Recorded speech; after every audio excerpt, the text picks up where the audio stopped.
अस्सलाम वालेकुम। नाना जी की कहानियों में अपने सभी सुनने वालों को खुशामदीद कहती हूँ।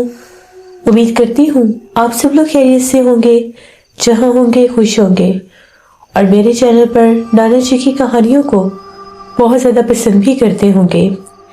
आज आप लोगों के लिए नाना जी की बहुत दिलचस्प कहानियाँ लाई हूँ जिन्हें आप लोग बहुत पसंद करेंगे। नाना जी की कहानियाँ शुरू करने से पहले आयत कुर्सी का हिसार कर लें। कमरे की लाइट ऑफ है तो ऑन कर लीजिए। सिलसिला शुरू करते हैं नाना जी की कहानियों का। सुल्फकार बताते हैं कि नाना जी ने बताया सर्दियों का मौसम था। उस दिन खासी ठंड थी। तभी असर के बाद की बात है। शाह साहब के पास एक दरमियानी उम्र का आदमी आया जो बहुत ज्यादा उस वक्त परेशान था, बीमार भी लग रहा था। इतनी सर्दी में जब वो आया तो वो कांप भी रहा था। उसको बिठाया गया, चाय शाय पिलाई गई तो उसने कहा मैं बहुत दूर से आया हूँ और शाह साहब से मिलना चाहता हूँ। शाह साहब ने उस आदमी को बुलाया, उससे बातचीत करने लगे। उस आदमी का ये बताना था कि मैं एक बहुत दूर दराज के गांव से आया हूँ। सक्खर वाली साइड पर मेरा गांव है जहां से मैं आया हूँ और मैं पेशे का एक मोची हूँ। मैं बहुत ज्यादा मुसीबत ज़दा हूँ, मेरी मदद कीजिए। मेरे पीछे एक चुड़ैल आफत लगी हुई है जिसने मेरा जीना मरना बहुत ज्यादा मुहाल कर रखा है। शाह साहब ने उससे पूछा कि पूरी बात बताओ, मसला क्या है। उसने बताया कि मेरे गांव में मोची की बहुत पुरानी दुकान है। बरगद के बड़े पेड़ के पास मेरी दुकान है और आज से नहीं, पिछले 20 बरस से मैं मोची का ही काम करता हूँ। मैं जूते बनाने के साथ साथ नए जूते, सिलाई कढ़ाई के जूते भी बनाता हूँ, जिसे तिल्ले के जूते बोलते हैं। मैं वो भी बनाता हूँ, तैयार करता हूँ। कुछ अर्सा पहले मेरे साथ अजीबोगरीब कुछ वाकयात शुरू होने लगे। मेरे पास एक गांव से एक शादी का ऑर्डर आया था जिसमें दुल्हन के मुझे गोल्डन सुनहरी तिल्ले के जूते तैयार करने थे। मैं दिन रात वो जूते तैयार करने में लगा हुआ था। जूते बनाते बनाते मुझे देर भी हो जाया करती थी। इसी तरह से आज से 15 दिन पुरानी बात है।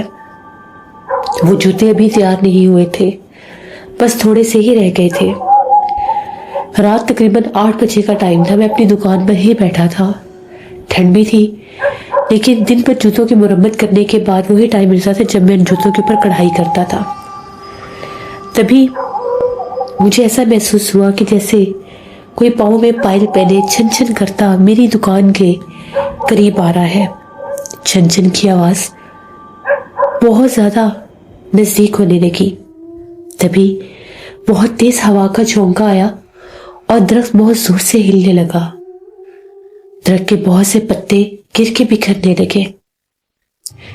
तभी मेरी दुकान के पास आकर एक औरत बोलने लगी और कहने लगी, मोची बाबा बाहर आओ, मेरा भी जूता सिलाई कर दो, मेरा भी जूता बना दो। मैंने कहा बीबी सुबह आना, सुबह तुम्हारा जूता तैयार कर दूंगा। इस वक्त मैं किसी की शादी के जूते बना रहा हूँ, एक दुल्हन की शादी के जूते। तो जैसे उस औरत को गुस्सा आ गया और वो गुस्से में चिल्लाकर कहने लगी, मेरे जूते पहले बनाओ, मैं बहुत दूर से आई हूँ, मेरे जूते पहले बनाओ। मैंने से कहा ठीक है, बाहर बहुत सर्दी है, यहाँ मेरी दुकान पर आकर अपने जूते रख दो, मैं बना दूंगा, और तुम्हारे जूतों को क्या मसला है।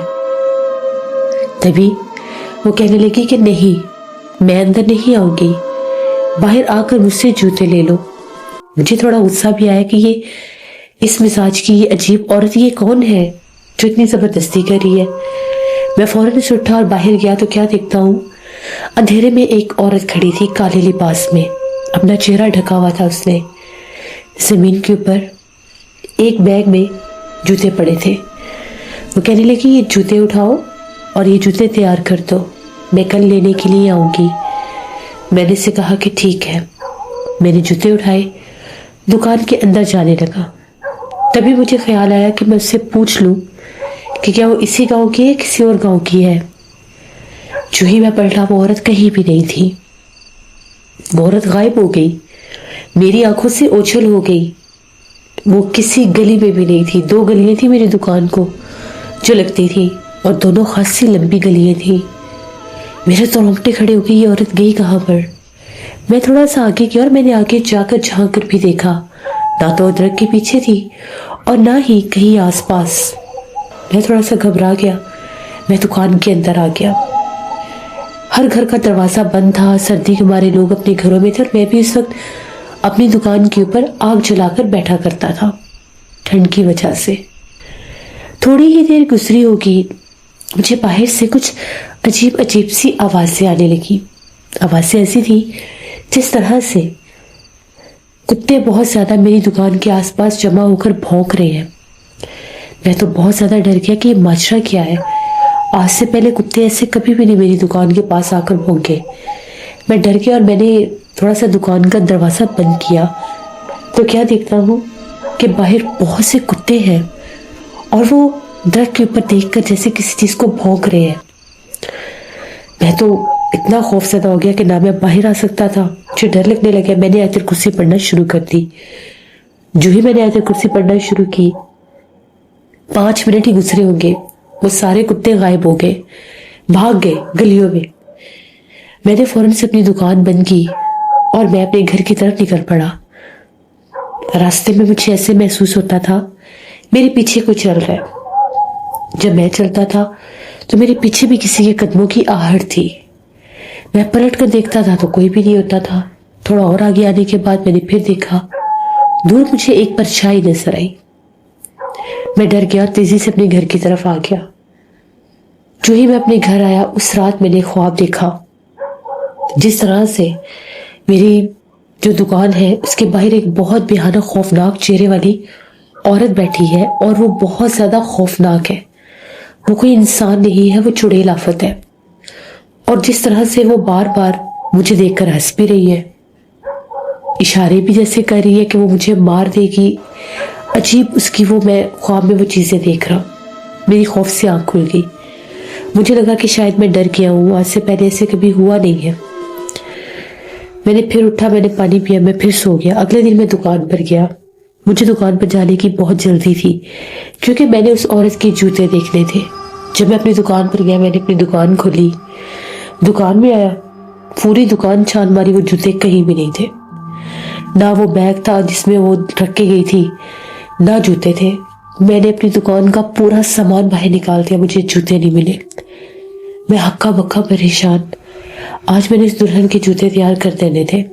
दुल्हन के जूते मैंने शाम तक तैयार किए। दिन के वक्त भी कुछ लोग आए, उनके भी कुछ जूते मुरम्मत करने थे, वो भी करके दे दिए। मगरिब के बाद का टाइम था, मैं बहुत परेशान बैठा था। तभी एकदम मेरी कोने में नजर पड़ी तो वहां पर मुझे वो जूते जिस काले रंग के शॉपर में थे, मुझे वो नजर आ गया।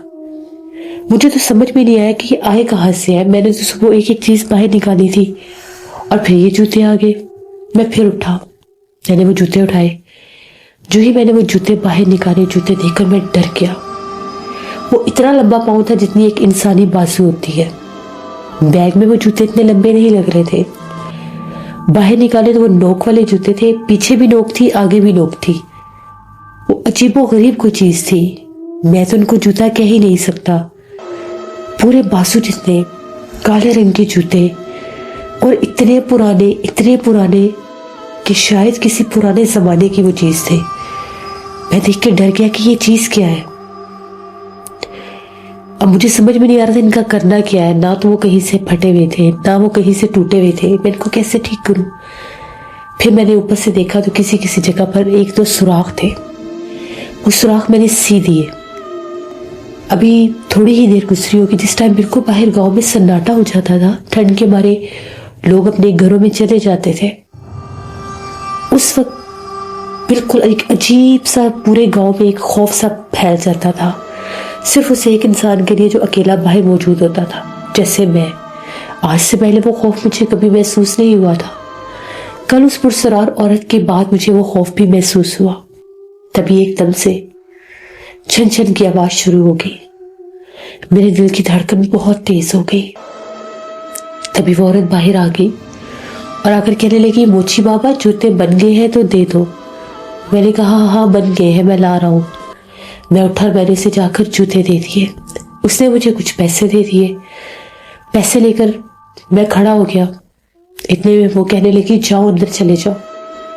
جو ہی میں اپنی دکان کے اندر آیا، ایک لمحے کے بعد میری دکان کے باہر تو جیسے کتوں کا شور شرابہ ہی شروع ہو گیا۔ بے تحاشا کتے میری دکان کے باہر آ کر بھونکنے لگ گئے۔ پتہ نہیں وہ سب کہاں سے آ رہے تھے، وہ بہت زیادہ تعداد میں تھے۔ میں نے ڈر کے مارے اپنی دکان کا دروازہ بند کر لیا۔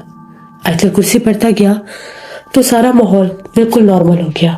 اس کے بعد میں جلدی سے دکان بند کر کے اپنے گھر کی طرف جانے لگا۔ جو ہی باہر نکلا، آج میرے پیچھے رونے کی آوازیں تھی۔ ایسے لگ رہا تھا کوئی عورت چلتی آ رہی ہے اور رو رہی ہے۔ میں پلٹ کر دیکھتا تھا تو دور مجھے کالے رنگ کی ایک پرچھائی نظر آتی تھی۔ میں فوراً سے دوسری گلی میں پلٹتا تھا تو وہاں میرے پیچھے قدموں کی آہٹ اور وہی رونے کی آوازیں تھی۔ میں بڑی مشکل سے اپنے گھر پہنچا۔ گھر کے اندر داخل ہوا تو کسی نے بڑے زور سے گھر کے دروازے کو دھکیلا، کھولنے کی کوشش کی، لیکن میں نے دروازہ نہیں کھولا۔ اس دن کے بعد سے آج 10-15 دن ہو گئے ہیں۔ جو ہی شام ہوتی ہے میں اپنی شاپ پر بیٹھ نہیں سکتا۔ میری پرانی دکان کے آس پاس شام ہوتے ہی خوفناک آوازیں آنے لگ جاتی ہیں۔ ایسے لگتا ہے جیسے میرے دکان کے درخت کے اوپر سے رونے کی آوازیں گونجتی ہیں۔ وہ آوازیں اتنی خوفناک ہیں کہ میرے رونگٹے کھڑے ہو جاتے ہیں۔ کئی بار میں باہر آتا ہوں، میں درخت کے اوپر بھی دیکھتا ہوں، مجھے کچھ دکھائی نہیں دیتا۔ رات بھر گاؤں کی گلیوں میں جیسے بہت سے کتے ہوتے ہیں، میرے گھر کے باہر بھی کتے آ کر بھونکتے ہیں۔ کتوں کی آوازیں بہت خوفناک، دل دہلانے والی ہوتی ہیں۔ انہی راتوں کے دوران کئی بار مجھے ایسا لگا کہ آدھی رات کو میرے گھر کے دروازے پر دستک ہوتی ہے اور کوئی عورت جیسے پکارتی ہے، آوازیں دیتی ہے اور کہتی ہے میرے جوتے واپس کر دو، میرے جوتے واپس کر دو۔ میرے پاس تو کسی کے بھی جوتے نہیں ہیں۔ جب میں اٹھ کر باہر جا کر دیکھتا ہوں، باہر کوئی بھی نہیں ہوتا۔ اتنا ہی نہیں، میری بیوی کہتی ہے کہ جب بھی آدھی رات کا ٹائم ہوتا ہے، ایسے لگتا ہے جیسے صحن والی دیوار کے اوپر ایک پرچھائی نمودار ہوتی ہے۔ میں نے 2 بار اسے دیکھا۔ وہ کالے رنگ کی ایک پرچھائی تھی جس کے بال ہوا میں اڑ رہے تھے۔ اس کی آنکھیں بہت سرخ تھیں۔ یہ کیا چیز ہے؟ آج سے پہلے ایسا کبھی نہیں ہوا۔ مجھے بہت ڈراؤنے خواب آتے ہیں۔ مجھے خواب میں وہ عورت نظر آتی ہے۔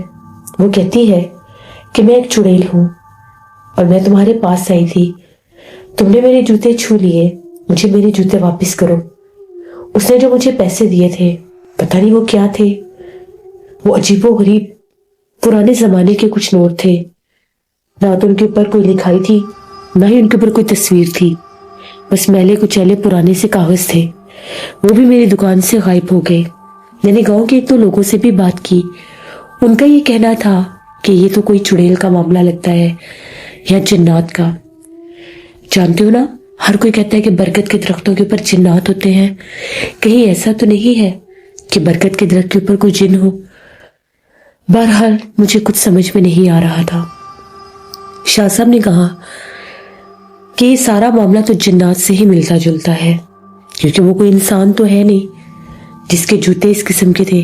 شاہ صاحب نے پوچھا جس لڑکی کی شادی کے جوتے تم نے تیار کیے تھے، وہ جوتے تمہیں کس حالت میں ملے تھے؟ کیا اس کے ساتھ کوئی چیز تھی؟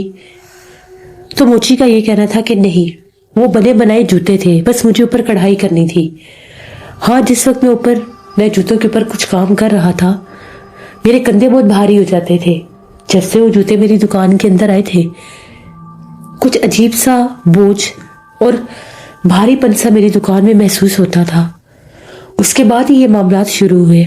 شاہ صاحب نے کہا کہ جس لڑکی کے جوتے تم تیار کر رہے تھے، اس لڑکی کے جوتوں میں عمل کے تعویذات تھے۔ اس لڑکی کے اوپر کوئی چڑیل آفت تھی، جس چڑیل آفت کو نکالنے کے لیے اس لڑکی کے جوتے تیار کیے گئے تھے، کیونکہ وہ چڑیل آفت اس کے اوپر باندھ کر پھینکی گئی تھی۔ یہ عمل کا حصہ ہوتا ہے کہ جب کسی لڑکی کے اوپر سے کسی مخلوق کو اتارا جائے، یا تو اس کا لباس یا پھر اس کے جوتے بعض اوقات کچھ عمل کے مطابق ऐसे तैयार करवाए जाते हैं कि उनमें अमल के तावीज़ रखे जाते हैं, ताकि जब वो उस घर से बाहर निकले तो कोई मखलूक उसके पीछे ना लग जाए, वो चुड़ैल आफत जो उससे हटाई जाए, वो उस पर वार ना कर दे। इसीलिए वो चीज़ तुम्हारे पीछे आई, तुम्हारी दुकान तक। तुम्हारे दुकान का जो दरख्त है वो आज सेबज़दा नहीं है। ये मखलूक उस लड़की के ऊपर थी, तुम्हारे पास अमल के तावीज़ थे। उसने हर मुमकिन कोशिश की कि किसी तरह से वो तावीज़ और वो जूते तुम्हारी दुकान से गायब कर सके, लेकिन तुम्हारी दुकान में कुछ ऐसा है कि वो अंदर दाखिल नहीं हो सकी। तभी मोची ने बताया कि जी, मैंने अपनी दुकान के अंदर चारों कुल लगाए हुए हैं। चारों कुल हाथ के लिखे हुए मेरी दुकान के अंदर लगे हुए हैं। उनके नीचे ही बैठकर मैं अपने सारे काम काज करता हूँ, वो दीवार पर लगे हैं। शाह साहब ने कहा कि चारों कुल की बरकत से ही तुम बच गए, वरना उस मखलूक ने तुम्हारी दुकान ही तहस नहस कर देनी थी वो जूते उठाने के लिए। इसीलिए वो इस बहाने से आई कि किसी तरीके से वो जूते लेकर जा सके, लेकिन वो जूते वहाँ से चले गए क्योंकि उनके ऊपर, उन तावीज़ात के ऊपर हिसार बंदी थी। ना तो वो छीन सकती थी और ना ही वो वहाँ से उनको निकाल सकी। उसकी ये कोशिश ज़रूर थी कि तुम डर के किसी तरीके से उस दुल्हन के जूते बाहर फेंक दो और वो उठाकर ले जाए। अब मैं तुम्हें हिफाजत का एक तावीज़ दूंगा। वो तावीज़ तुमने अपने गले में पहन लेना है और एक तावीज़ तुमने अपने घर में लगा लेना है। तुम्हारी दुकान के अंदर वो दाखिल नहीं हो सकती। तुम्हें कोई भी आवाज़ आए, कोई भी आहट सुनाई दे, तुम उसके पीछे नहीं जाओगे। तुमने अपना ख्याल खुद रखना है, क्योंकि एक दफ़ा ये चीज़ें अगर इंसान के पीछे लग जाए तो उसको नुकसान दिए बिना उसकी जान नहीं छोड़ती। लेकिन अभी ये काम बिल्कुल नया है, अभी तुम्हारे घर के अंदर वो दाखिल नहीं हुई, तुम्हारे घर की हदूद तक आती है, क्योंकि अभी भी वो जूते ढूंढ रही है। शायद उस मखलूक को यही है कि अभी भी जूते तुम्हारे पास ही है, क्योंकि उसके ऊपर ऐसी हिसार बंदी है कि वो उस जूते की असल जगह तक पहुंच नहीं पा रही। उसके बाद शाह साहब ने उसको एक तावीज़ दिया उसके गले में पहनने के लिए और एक तावीज़ दे दिया उसके घर में लगाने के लिए। और शाह साहब ने कहा कि अपनी दुकान तुमने मगरिब से पहले पहले बंद कर देनी है कुछ अरसे के लिए। उसके बाद बेशक जब हालात ठीक हो जाएंगे, जब वो मखलूक तुम्हारा पीछा छोड़ देगी, तो तुम दिन के वक्त भी खोल कर बैठ जाया करना और देर रात के भी। उसने कहा ठीक है। फिर वो मोची जो था वहां से वो तावीज़ लेकर चला गया। उसके तकरीबन 10-15 दिन के बाद वो फिर वापस आया और आकर कहने लगा, आपका हिफाजत का दिया हुआ तावीज़ तो मैंने अपने गले में पहन लिया और एक घर में भी लगा दिया। अब घर में तो वो नजर नहीं आती, ना ही पुकारती है, ना ही आवाज़ें देती है, लेकिन जो ही मैं अपनी दुकान पर बैठा होता हूँ मुझे शोर सुनाई देने लग जाता है। जैसे जैसे दिन ढलता है, जब मैं अपनी दुकान पर अकेला होता हूँ, मुझे ऐसे लगता है कि जैसे दरख्त के पास से मुझे कोई आवाज़ें दे रहा है, कोई मुझे पुकार रहा है। मैं उठकर बाहर जाता हूँ तो कोई नहीं होता, फिर आकर बैठता हूँ, वो फिर मुझे पुकारती है, तंग करती है। ये चीज़ कुछ दिन पहले से शुरू हुई है। शाह साहब ने कहा कि वो तंग हो रही है, वो किसी न किसी तरीके से तुम तक पहुंचना चाहती है, हिफाजत का तावीज़ पहुंचने नहीं दे रहा। तुम कुछ सदका खैरात करो। तुमने कुछ गोश्त वगैरह लेकर अपनी दुकान को और अपना सदका देकर उसको अपने गांव के किसी वीराने में रखाना और पलट कर मत देखना, ये बला टल जाएगी। बाज़ जब इन चीज़ों को रोका जाता है तो वो इंसान को डराने के लिए कुछ हरबे अपनाती है, सामने तो नहीं आती, या आवाज़ें देती है, या फिर खुशबू या बदबू के जरिए अपना ज़ाहिर करती है। फिर वो चला गया। सदका देने के बाद वो फिर आया और उसने कहा कि जैसे ही मैंने वो सदका दिया उसके बाद मुझे वो चीज़ नजर नहीं आई। फिर वो चला गया। नाना जी ने यह हमें एक कहानी बताई। नाना जी ने बताया कि बहुत से लोगों के पास, जैसे कोई कपड़े सिलाई करने वाले होते हैं, मोची होते हैं, मिठाई वाले होते हैं, जिनकी पुरानी दुकानें होती हैं, बाज़ औक़ात तो उनके पास जिन्नात अपने कामों के लिए भी जाते हैं। कभी मिठाइयाँ लेने चले जाते हैं, कभी कपड़े सिलवाने के लिए चले जाते हैं, और कभी जैसे और कोई काम होते हैं, ज़रूरियात ज़िंदगी इंसानों के रूप में ज़ाहिर होते हैं। لیکن ایسا کوئی کام جہاں پر کوئی عمل کا کام ہو رہا ہو، وہاں پر ایسے جنات، بھوت، پریت یا چڑیلیں آتے جاتی ہیں جو اسے ایک انسان کے پیچھے ہوتے ہیں، جیسے اس موچی کے پاس وہ چڑیل آئی۔ یہ نانا جی نے ہمیں ایک کہانی سنائی جو میں نے آپ کے ساتھ شیئر کی۔ بہت شکریہ ذوالفقار آپ کا۔ جیسے انسانوں کی زندگی میں ایسے بہت سے واقعات ہوتے ہیں جن کو سوچ کر، جن کو سن کر انسان بہت زیادہ دنگ رہ جاتا ہے، حیران ہوتا ہے، اور جن کے ساتھ یہ واقعات بیتتے ہیں، جن کے اوپر یہ گزرے ہوتے ہیں، ان کے کیا حالات ہوتے ہوں گے۔ اللہ سے رحم مانگنا چاہیے کہ اللہ ہمیں جنات کے حملوں سے ہمیشہ محفوظ رکھے۔ نماز پڑھ کر اپنے لیے دعا کیا کریں، آیت الکرسی چاروں کل کا حصار کیا کریں کہ ایسے مخلوقات ہمیں کبھی بھی تنگ نہ کریں۔ یہ تھی نانا جی کی کہانی۔ امید کرتی ہوں آپ لوگوں کو پسند آئی ہوگی۔ اپنا فیڈ بیک مجھے ضرور دیں۔ جو لوگ چینل کو وزٹ کر رہے ہیں، ابھی تک سبسکرائب نہیں کیا تو میرے چینل کو ضرور سبسکرائب کریں۔ یہاں پر ایسے ہی میں ولیج ہارر سٹوریز لاتی رہتی ہوں۔ انشاءاللہ پرسوں پھر ملاقات ہوگی کسی نئی خوفناک کہانی میں۔ جہاں رہے خوش رہے۔ Thank you for listening my stories. Stay tune. اللہ حافظ۔